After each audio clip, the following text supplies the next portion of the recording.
السلام عليكم ورحمة الله وبركاته. الحمد لله والصلاة والسلام على رسول الله أما بعد.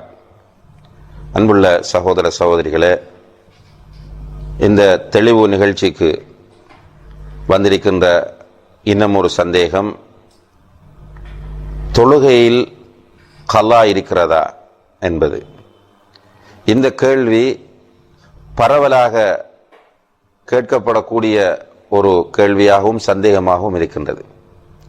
ஏனென்றால் சிலர் கலா இல்லை என்று சொல்லும்போது இவர்கள் கலா தொழுகை இல்லை என்று சொல்கிறார்கள், அவர்கள் வழிகட்டவர்கள் என்று நினைக்கக்கூடிய மக்கள் இருக்கிறார்கள். இன்னும் சிலர் கலாவே அவர்களுடைய வாழ்க்கையாக இருந்து கொண்டிருக்கிறது.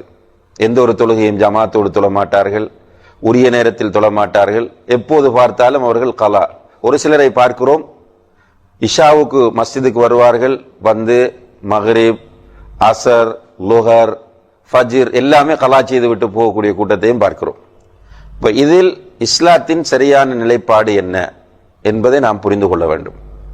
பொதுவாக தொழுகையை பொறுத்தவரையில் அல்லாஹு தஆலா அல் குர்ஆனில் சொல்கிறான், இன்ன ஸலாத கானத் அலல் முஃமினீன கிதாபம் மவ்கூதா.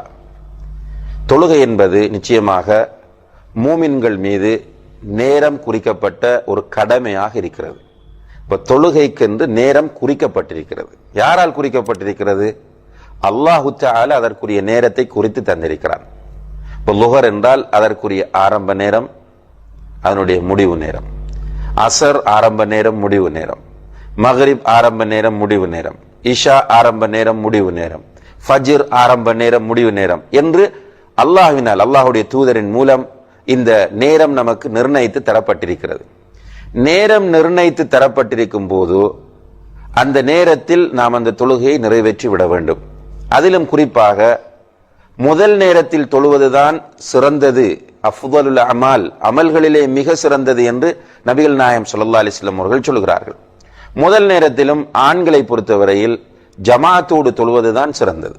நபி ஸல்லல்லாஹு அலைஹி வஸல்லம் அவர்கள் சொல்கிறார்கள், முதல் சஃபில் உள்ள சிறப்பை இந்த மக்கள் அறிந்து கொள்வார்களாக இருந்தால் முதல் சஃபில் இடம் பிடிப்பதற்காக வேண்டி தவழ்ந்து தவழ்ந்து வர வேண்டும் என்றாலும் வந்து சேர்வார்கள், அல்லது அதற்காக சீட்டு குலுக்க வேண்டும் என்றாலும் குலுக்கி அந்த இடத்தை பிடிப்பார்கள் என்று நபிகள் நாயகம் ஸல்லல்லாஹு அலைஹி வஸல்லம் அவர்கள் சொல்கிறார்கள்.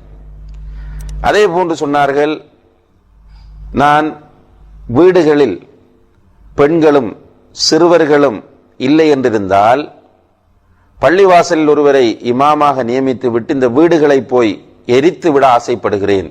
ஏனென்றால் மஸ்ஜிதுக்கு வராமல் இருக்கிறவர்கள் அப்படி ஒரு பயங்கரமான தவறை செய்கிறார்கள் என்று நபி ஸல்லல்லாஹு அலைஹி வஸல்லம் அவர்கள் சொல்கிறார்கள்.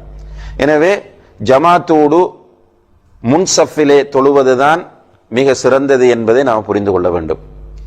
இந்த தொழுகைகளை உரிய நேரத்தை விட்டு நியாயமான காரணங்கள் இல்லாமல் பிற்படுத்துவது பெரும் பாவமாகும். இது ஏகோபித்த கருத்து. சில அறிஞர்கள் நியாயமான காரணமின்றி தொழுகையை உரிய நேரத்தை விட்டும் பிற்படுத்துவது குஃபுர், இறை நிராகரிப்பு என்று சொல்கிறார்கள். இதில் கருத்து வேறுபாடு இருக்கிறது. ஆனால் பெரும்பாவம் என்பதில் இரண்டாவது கருத்து கிடையாது.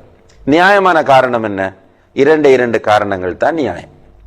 ஒன்று தூக்கம், மற்றது மறதி. தூங்கியவர் எழுந்தவுடன் அந்த தொழுகையை தொழுதுவிட வேண்டும்.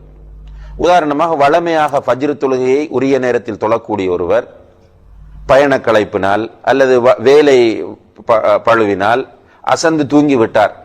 எழுந்து பார்க்கும்போது சூரியன் உதித்து விட்டது. இவர் உடனடியாக ஃபஜ்ரை தொழ வேண்டும். இதற்கு கலா என்று சொல்வது கிடையாது. இதுவும் உரிய நேரத்தில் தொழுத நன்மையைத்தான் அவருக்கு கொடுக்கும்.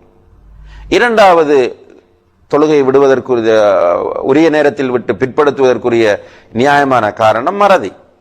உதாரணமாக ஒருவர் பயணம் வந்து கொண்டிருக்கிறார், அவர் மகரிபுடைய நேரத்தில் நினைக்கிறார் மகரிபையும் இஷாவையும் வீட்டுக்கு சென்று தொழுவோம் என்று. ஆனால் வீட்டுக்கு வந்த நேரத்தில் குழந்தைகளோடு அல்லது வேறு வேலைகள் வந்து அவர் தொழுது விட்டோம் என்ற நினைப்பில் அப்படியே இருந்து விட்டார், மறந்து விட்டார். இவர் மறுநாள் ஃபஜ்ருக்கு பள்ளிக்கு செல்லும் போது அவருக்கு ஞாபகம் வருகிறது, நினைவுக்கு வருகிறது, தான் மகரிபும் இஷாவும் தொழவில்லை என்று. உடனடியாக அவர் முதலில் மகரிபையும் இரண்டாவது இஷாவையும் தொழுது விட்டு ஃபஜ்ரை அவர் தொழ வேண்டும். இது அவருக்கு கலாவாக அமையாது. இது இரண்டும் தான் தொழுகையை பிற்படுத்துவதற்கு இஸ்லாம் அனுமதித்த சந்தர்ப்பங்களாகும். இது அல்லாமல் ஒருவர் வேலை காரணம் காட்டி, அவருடைய ஜாபை காரணம் காட்டி, அல்லது நண்பர்கள் விருந்தினர்கள் வீட்டுக்கு வந்திருக்கிறார்கள் என்று சொல்லி, அல்லது ஏதாவது நிகழ்வுகளை காரணம் காட்டி தொழுகையை பிற்படுத்துகிறார் என்றால் இவர் பெரும்பாவத்தை செய்கிறார். இவர் பிறகு தொழ முடியுமா இல்லையா என்பதில் அறிஞர்கள் மத்தியிலே கருத்து வேறுபாடு இருக்கிறது. அசருடைய நேரம் தாண்டிய பிறகு அசர் தொழுகை கிடையாது என்று சில அறிஞர்கள் கூறி அவர் அந்த தொழுகையை மகரிபுடைய நேரத்தில் தொழவே முடியாது, தொழுதாலும் அல்லாஹ் ஏற்றுக்கொள்ள மாட்டான் என்று சொல்கிறார்கள். எனவே அன்புள்ள சகோதர சகோதரிகளே, இந்த தொழுகை விஷயத்தில் கலா ஒன்று இருக்கிறது என்ற ஒரு சலுகை தவறாக மக்கள் மத்தியிலே பிரச்சாரம் செய்யப்பட்டதனால் தான் மகரிபுடைய நேரத்தில் போய் நின்று லுஹரையும் அசரையும் தொழுகிறார்கள், அல்லது இஷாவுடைய நேரத்தில் போய் நின்று ஃபஜ்ர், லுஹர், அசர், மகரிப் எல்லாம் தொழக்கூடிய நிலையை நாம் பார்க்கிறோம்.